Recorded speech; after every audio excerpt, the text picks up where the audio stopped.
Et salutations, c'est Vili. On se retrouve pour une vidéo politique et polémique, puisque vous savez peut-être que j'apprécie les opinions impopulaires et que je n'hésite pas à en livrer, euh, d'autant plus que j'en suis convaincu moi-même. Ce n'est pas pour uniquement créer du rage bait, comme on dit aujourd'hui, ou simplement de la lancer un pavé dans la mare, comme je dirais moi, ou amuser la galerie. D'abord, qu'est-ce qui m'a motivé, qu'est-ce qui m'a donné l'idée d'abord d'une telle vidéo? Euh, eh bien, d'abord, j'avais tourné une vidéo de ce genre il y a, je crois, 4 ans, mais je ne l'ai pas publiée. Je ne sais plus tellement pourquoi, c'est sûrement parce que je ne me trouvais pas assez convaincant. C'était suite à une affaire, je me souviens même plus laquelle pour être honnête, c'était voilà, il y a 4 ans. Et là, eh bien, il y a 2 semaines, j'étais tombé, ça nous est tombé dessus plutôt à tous, c'était l'affaire donc Prestiani-Vinicius, en marge du match entre le Benfica Lisbonne et le Real Madrid, donc en barrage aller de Ligue des Champions. Et, euh, et donc ça m'a donné envie de parler du sujet de l'antiracisme, mais aussi du LGBTisme, ou encore du féminisme. Autrement dit, des mouvements d'opinion, souvent des associations, qui cherchent justement à nous imposer une idéologie, donc voilà, antiraciste, LGBTiste, donc anti-homophobe. Cette vidéo aura donc pour but de vous livrer un avis euh, qui, je l'espère, sera dissident et pertinent. Euh, voilà, j'aime parler autour de moi de ce genre de sujet. Euh, Certains le font sur X, où là, bon, forcément, c'est un peu plus difficile parfois comment dirais-je, d'en parler de manière sereine. Et cette vidéo, d'autant plus, me permet justement d'être d'être un peu plus, voilà, d'être un peu posé, de ne pas entrer tout de suite en confrontation et d'apporter de la nuance, parce que je pense qu'on en manque énormément dans en fait tous les sujets qui sont un peu politiques, même si tout est politique, mais enfin là on est dans alors c'est pas de la politique politicienne, enfin quand même, c'est c'en est tout de même. Alors plus qu'une précaution d'usage, une nécessité, condamner ce qui s'est passé, évidemment, les propos donc qui n'ont pas encore été avoués, si je ne m'abuse, ils sont présumés. Ça, c'est toujours un peu particulier, vous me permettrez de le relever. Mais enfin, voilà, il y a des soupçons, donc partons du principe, malgré le fait que la hiérarchie de Prestiani l'a défendu, hein, Mourinho, et je sais plus ce qu'il a dit, mais Mourinho l'a défendu, ça lui a été beaucoup reproché par des socios. Et il serait même persona non grata à Madrid, bon ça paraît quand même... Bon, de toute façon, il serait qu'il ne s'y est pas rendu, puisque de toute façon il était suspendu pour le match retour. Et Prestiani aussi donc n'était pas là, n'a pas joué. Je crois qu'il n'était pas du voyage non plus, oui. Rui Costa, le président du club, je crois qu'il est bien président, hein, ou directeur sportif, oh, vous me corrigerez, a défendu son joueur en disant Prestiani n'est pas raciste et jamais je ne laisserai un raciste jouer pour Benfica. Mais on va quand même partir du principe il n'y a pas de fumée sans feu, même si là aussi cette expression Pour moi, non pas qu'elle est galvaudée, non, mais du moins, j'émets quand même des réserves, mais enfin sans réserve, euh, partant du principe que elles ont existé, ces insultes sont insupportables, et de toute façon, toutes les insultes euh, négrophobes à l'encontre de Vinicius, qui ont été pour beaucoup quand même, qui ont été notoires, qui ont été donc c'était des cris ou bien quelle que soit leur forme, hein, sont ignobles et ça m'outre sincèrement. Et donc, euh, et donc je ne suis ni antiraciste ni raciste. Donc c'est un peu position donc nuancée, donc on y arrive. Et vous allez me dire, mais pourquoi William, choisis ton camp, tu peux pas être dans la contradiction. Je pense justement avoir un bon équilibre. Et j'en veux pour preuve justement une affaire qui s'est passée, alors elle a commencé à remonter, je crois que c'est 2019. C'est un match donc entre, alors je sais plus dans quelle ville ça s'est passé, mais en tout cas ça opposait l'Istanbul Başakşehir, vous savez le club du président turc, donc contre le Paris Saint-Germain. Et à l'époque il y avait une affaire dans laquelle là aussi Mbappé n'était pas impliqué, mais pour laquelle il a réagi vertement et là pour le coup avec encore moins de précautions que qu'à Lisbonne. C'est l'affaire de l'arbitre roumain qui avait dit en parlant d'un entraîneur adjoint de Başakşehir, donc j'ai oublié le nom, mais qui était d'origine, qui venait d'Afrique subsaharienne, qui avait dit negro, c'est-à-dire noir en roumain. Et donc Mbappé avait dit ah mais s'il a dit négro, c'est inacceptable. Et donc il y a eu toute une polémique autour de l'arbitre. Ouais, on en a plus parlé au bout de assez rapidement, d'autant que honnêtement même les plus fervents antiracistes ne pouvaient pas comment dire c'était quand même très léger, c'est-à-dire d'autant que je pense quand même qu'une bonne partie des gens, peut-être pas la majorité, mais enfin avaient conscience que c'était pas comparable avec un négro euh, prononcé par un francophone, hein, puisque c'est dans sa langue. Même si en France on a tendance à dire black ou renois au lieu de noir, bon voilà, c'était le seul noir, il a dit noir pour identifier l'entraîneur adjoint. Bon, il n'avait pas d'autres informations.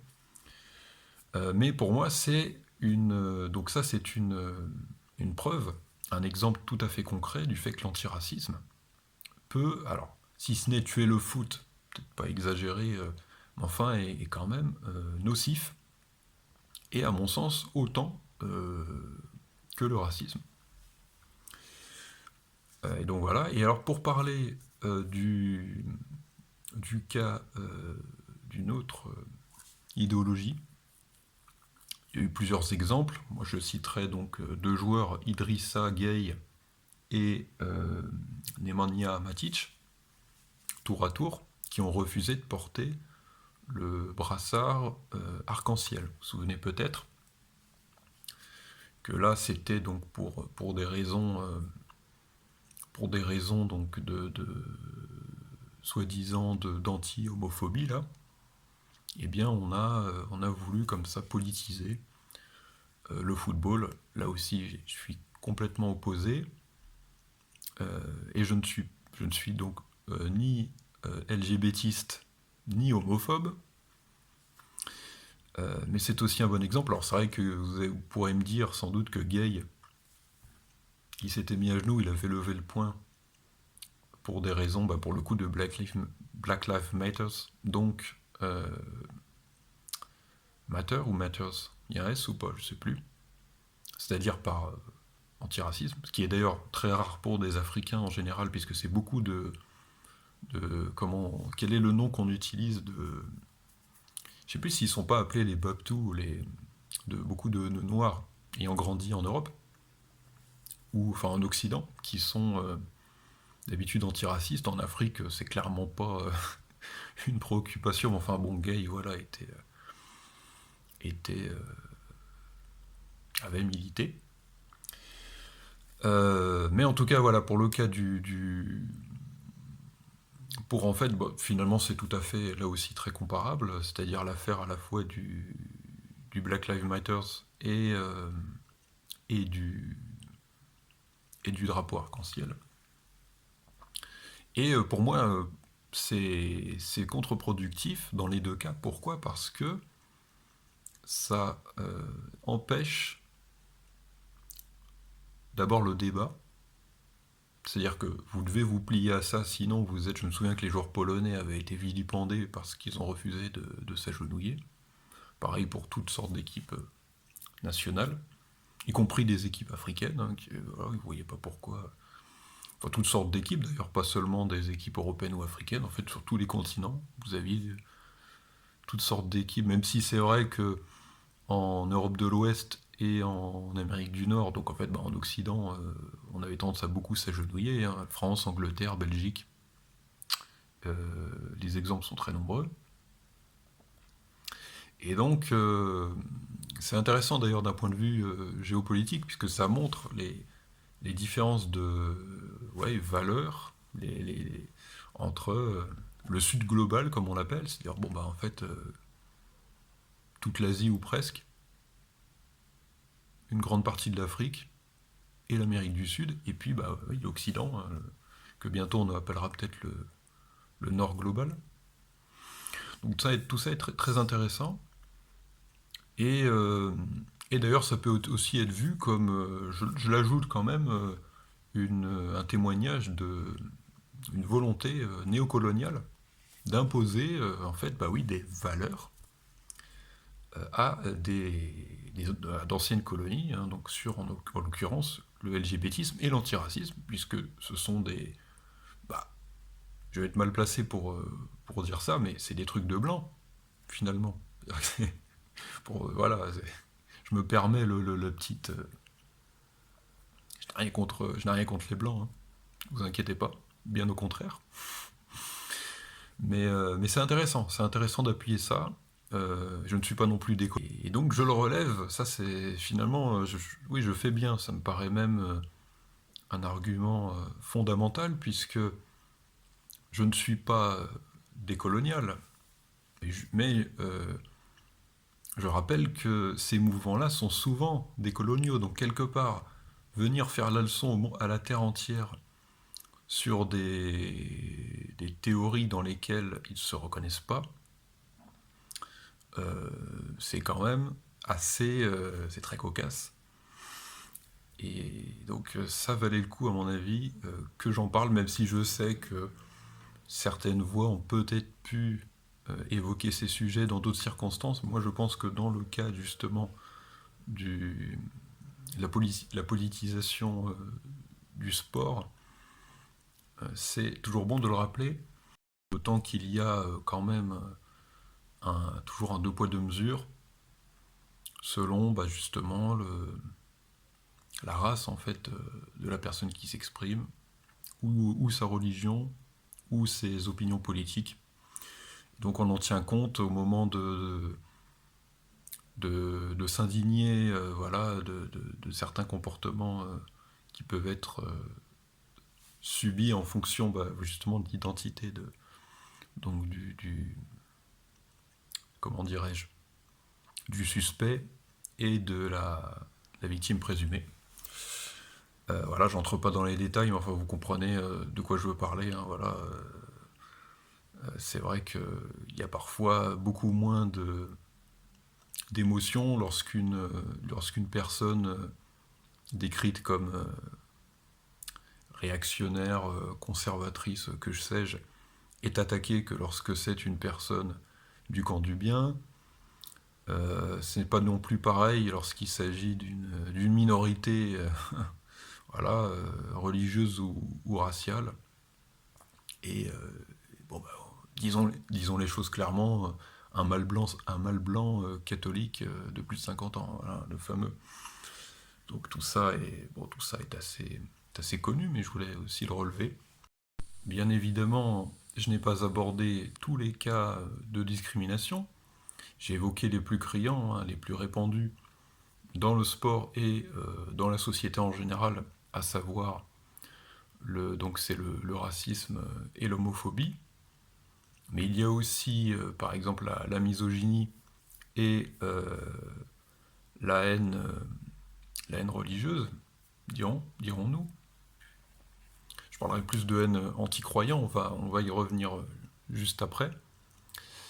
Mais oui, en effet, avoir une position qui soit contre ces discriminations, qui ne soit pas anti-raciste, anti-homophobe, etc., mais qui ne soit pas non plus justement raciste, homophobe, etc., avoir justement une nuance. C'est aussi un troisième exemple, donc en ce qui concerne le féminisme, et là bon, on sort quand même du domaine sportif, encore que, en l'étend à la société en général. Il y a eu l'affaire MeToo, Balance ton porc, qui nous a montré, qui nous a parfaitement démontré des abus, là aussi, hein. On a eu des personnalités qui ont été, dont la réputation a été salie, qui ont été traînées dans un procès médiatique seulement, et qui finalement, dont il s'est avéré qu'ils n'avaient aucune culpabilité. Je pense par exemple, mais la liste n'est pas exhaustive, à Harry Habitant, ou encore Benjamin Mendy. Et donc, sous prétexte de vouloir libérer la parole, on a traîné devant la boue des innocents. Voilà. Là aussi, ça permet d'apporter, encore une fois, un équilibre dans des positions qu'on devrait avoir, à mon sens, de manière beaucoup plus saine. Et puis, quatrième cas, je pense aussi à la haine religieuse. Je suis favorable à la critique des religions. Je ne suis pas favorable à la haine envers les croyants. C'est d'ailleurs ce que la loi propose.